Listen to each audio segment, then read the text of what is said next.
Hello everyone, कैसे हो आप सब। एक बार पुनः स्वागत है आप सभी का हमारे अपने YouTube channel Shiv coaching classes पर। उम्मीद करते हैं आप सभी मस्त होंगे, बेहतर होंगे, आप सभी की स्टडी भी अच्छे से चल रही होगी। आज की इस वीडियो में हम देखेंगे क्लास 12 बायोलॉजी एनसीईआरटी चैप्टर 4 हमारा चल रहा है। देखिए, अनुवंशिकी का ये जो वंशागति वाला हमारा चैप्टर है, इसमें हमने आपको पिछली वीडियो में मानव में लिंग निर्धारण की वीडियो हमने आपको कराई थी, सेक्स डिटर्मिनेशन इन ह्यूमन। तो आपने मानव में देखा है कि कैसे लिंग निर्धारण होता है। सेम उसी प्रकार आपसे ड्रोसोफिला जो मक्खी होती है, जो कि डिप्टेरा गण में से संबंधित होती है, तो ड्रोसोफिला मक्खी में कैसे लिंग का निर्धारण होता है, यानी कैसे सेक्स का डिटर्मिनेशन होता है, यह भी आपसे एग्जाम में पूछा जा सकता है। छोटा सा क्वेश्चन है लेकिन काफी इंपॉर्टेंट है। ड्रोसोफिला जो मक्खी होती है उसमें कैसे लिंग का निर्धारण होता है, यानी कैसे सेक्स का डिटर्मिनेशन होता है। सबसे पहले आप यहां पे थोड़ा सा समझेंगे। जैसे आपने इसके पहले देखा था कि मानव में जो सेक्स का डिटर्मिनेशन होता है, अर्थात जो मानव में लिंग का निर्धारण होता था, आपने देखा था कि मानव में क्या होता था कि प्रत्येक कोशिका में 23 जोड़े यानी कि 46 गुणसूत्र होते थे। तो इन 23 जोड़ों में से जो 2 जोड़े होते थे, 23 जोड़े में से जो 22 जोड़े हैं, 22 जोड़े क्या होते थे, समान होते थे। इन समान जोड़ों को हम क्या कहते थे, ऑटोसोम कहते थे। जबकि जो 23वां जोड़ा था, 23वां जोड़ा जो होता था वह क्या होता था, असमान होता था, जिसे हम कहते थे सेक्स क्रोमोसोम यानी कि लिंग गुणसूत्र।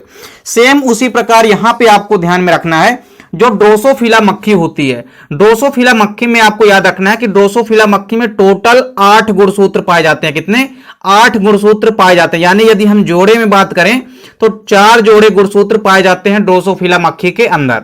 अब देखिए, 8 गुणसूत्रों में से यानी 4 जोड़ी गुणसूत्रों में से 3 जोड़ी गुणसूत्र क्या होते हैं, 3 जोड़ी गुणसूत्र आपस में एकदम से समान होते हैं, और इन समान गुणसूत्रों को हम कहते हैं ऑटोसोम। तो जैसे आपने मानव में देखा था कि 46 गुणसूत्रों में से 22 गुणसूत्र समान होते थे, जिन्हें हम ऑटोसोम कहते थे, सेम उसी प्रकार यहां पे आपको याद रखना है कि ड्रोसोफिला मक्खी में जो 4 जोड़ी गुणसूत्र पाए जाते हैं, अर्थात जो 8 गुणसूत्र पाए जाते हैं, तो उन 4 जोड़ी गुणसूत्रों में से 3 जोड़ी गुणसूत्र यानी कि 6 गुणसूत्र क्या होते हैं, समान होते हैं, जिन्हें हम क्या कहते हैं, जिन्हें हम कहते हैं ऑटोसोम। जबकि जो चौथवा जोड़ा होता है, चौथवा जोड़ा क्या होता है, यह असमान होता है, जिसे हम क्या कहते हैं, लिंग गुणसूत्र यानी कि सेक्स क्रोमोसोम कहते हैं। और ड्रोसोफिला मक्खी के अंदर यही चौथा गुणसूत्र जो है, चौथा जोड़ा जो है, यही क्या करता है, लिंग का निर्धारण करता है, यानी कि सेक्स को डिटरमाइंड करता है। तो ड्रोसोफिला मक्खी में आपने देखा कि टोटल 8 गुणसूत्र पाए जाते हैं, यानी कि 4 जोड़ी गुणसूत्र पाए जाते हैं, जिनमें से 6 गुणसूत्र यानी कि 3 जोड़ी गुणसूत्र समान होते हैं, जिन्हें हम क्या कहते हैं, ऑटोसोम कहते हैं, तथा 1 जोड़ी यानी कि 2 गुणसूत्र जो होते हैं ये असमान होते हैं, जिन्हें हम कहते हैं लिंग गुणसूत्र यानी कि सेक्स क्रोमोसोम। देखिए, नर ड्रोसोफिला में यदि हम बात करें तो जो चौथा जोड़ा होता है, तो चौथा जोड़ा जो होता है वह एक्स वाई गुणसूत्र होते हैं। वहीं जो चौथा जोड़ा होता है किसमें, मादा ड्रोसोफिला में, उसमें होता है चौथा जोड़ा एक्स एक्स गुणसूत्र। तो दोनों आपको याद रखना है यहां पे कि जो मेल होती है और फीमेल, जो मेल ड्रोसोफिला है, मेल ड्रोसोफिला के अंदर आपको याद रखना है कि जो 23वां जोड़ा जैसे मानव में होता था, मानव में जो मादा होती थी उसका 23वां जोड़ा क्या होता था, एक्स एक्स होता था। सेम उसी प्रकार यहां पे ड्रोसोफिला मक्खी में जो चौथा जोड़ा है, चौथा जोड़ा जो कि असमान होता है, वो होता है एक्स एक्स। उसी प्रकार फीमेल, उसी प्रकार यहां पे मेल की यदि हम बात करते हैं तो मेल में क्या होता है, मेल में एक्स वाई होता है। तो मेल में एक्स वाई गुणसूत्र होता है चौथा जोड़ा ड्रोसोफिला में, और फीमेल में आपको यहां पे याद रखना है कि फीमेल के अंदर एक्स एक्स गुणसूत्र होता है चौथा जोड़ा। तो कुल मिलाकर के यहां पे आपने देखा कि जो ड्रोसोफिला मक्खी है इसमें टोटल 8 गुणसूत्र पाए जाते हैं। 8 गुणसूत्रों में से जो चौथा जोड़ा गुणसूत्र होता है, चौथे जोड़े में आपको याद रखना है कि चौथा जोड़ा जो फीमेल ड्रोसोफिला के अंदर होता है वो एक्स एक्स होता है, और मेल के अंदर जो होता है चौथा जोड़े में गुणसूत्र वो होते हैं एक्स और वाई। अब सेम यहां पे आपको कैरियोटाइप बनानी है। जैसे मानव में आपने देखा था कि मानव में टोटल 46 गुणसूत्रों में से हमने 22 प्लस एक्स एक्स का क्या बनाता था, हमने कैरियोटाइप बनाया था। उसी प्रकार यहां पे आपको कैरियोटाइप बनाना है। कैरियोटाइप यदि हम देखें तो मेल ड्रोसोफिला की यदि हम बात करते हैं तो मेल ड्रोसोफिला में जो कैरियोटाइप बनेगा वो क्या बनेगा, देखिए 6 गुणसूत्र क्या होते हैं, 6 गुणसूत्र तो समान होते हैं, और बाकी के जो 2 गुणसूत्र होते हैं वो असमान होते हैं। कौन कौन से, एक्स और वाई।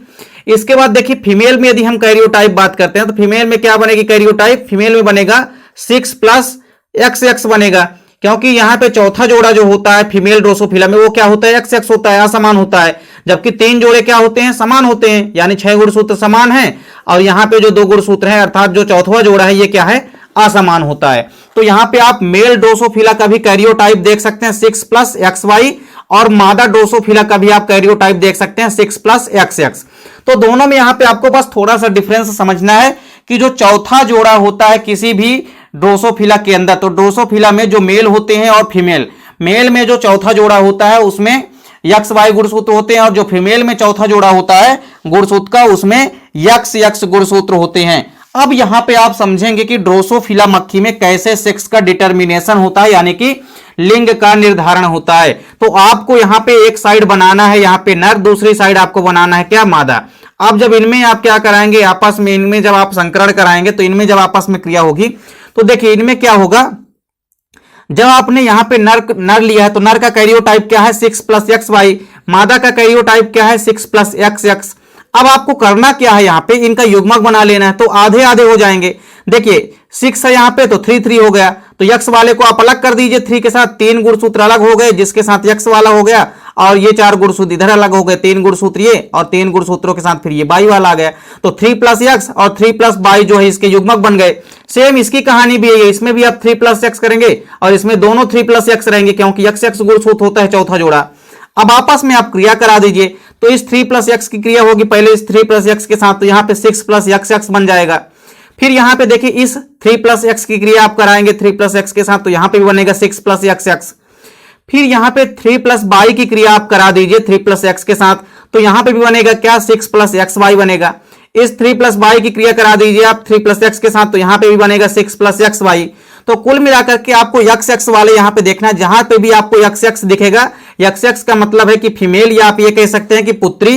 तो पुत्री के लिए यहां पे आप डाटर वर्ड यूज करते हैं। तो डाटर चूंकि क्या है एक तरह से फीमेल ही तो है, तो पुत्री जो है प्राप्त होती है आधी, और आधी जो है यहां पे आपको याद रखना है कि पुत्र यानी कि मेल ड्रोसोफिला। तो ड्रोसोफिला में जब भी आप सेक्स का डिटर्मिनेशन करेंगे आप पाएंगे कि आधे यानी कि 50% जो होते हैं 50% मेल ड्रोसोफिला के होने की संभावना होती है, और 50% ही फीमेल और 50% मेल ड्रोसोफिला के होने की संभावना होती है। तो ड्रोसोफिला में लिंग का निर्धारण उम्मीद करता हूं कि आपको समझ में आ गया होगा।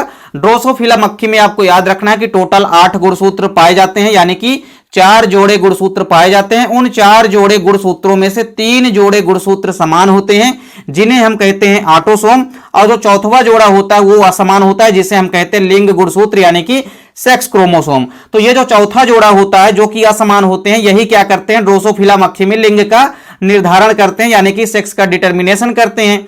तो टोटल 8 गुणसूत्रों में से 6 समान है, और प्लस जो बाकी के गुणसूत्र बचे चौथे जोड़े के वो X+X हैं फीमेल के अंदर, और X+Y किसके मेल के अंदर। आपस में जब हमने इनकी क्रिया कराई तो हमको यहाँ पे जो 4 प्रकार की संतानें प्राप्त हुई है, इसमें आधी संतानें तो कैसी प्राप्त हुई हैं मेल ड्रोसोफिला की, और आधी कैसी हैं फीमेल ड्रोसोफिला की। तो यानी यहाँ पे आप देख सकते हैं कि जब भी ड्रोसोफिला में लिंग का निर्धारण होता है अर्थात सेक्स का डिटर्मिनेशन होता है, तो 50% संभावना होती है मेल ड्रोसोफिला के होने की, और 50% ही फीमेल ड्रोसोफिला के होने की संभावना होती है।